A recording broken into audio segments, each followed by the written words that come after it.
কঁপি উঠে। যিসকলে খনন কাৰ্য চলাই আছে তেওঁলোকে যদি ইয়াতে বাস কৰিলেহেঁতেন তেতিয়াহে আমাৰ মৰম বুজি পালে। আমি আজি কিয় ইয়াত থিয় হ'ব লগা হৈছে?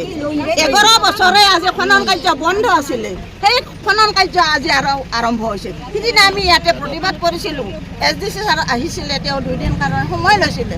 সেই 2 দিন বন্ধ ৰাখি আকৌ খনন কাৰ্য আৰম্ভ কৰিছে। তেওঁলোকৰ কি মানুহৰ প্ৰতি মায়া দয়া নাই?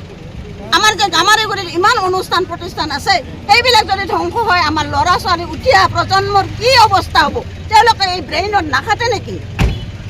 আজি আমি এই কাৰণে ওলাইছোঁ, ইয়াৰ আমি প্ৰতিবাদ নিশ্চয় কৰিম। আপোনালোকে চাই দিয়ক, আমাক যাবলৈ দিয়ক।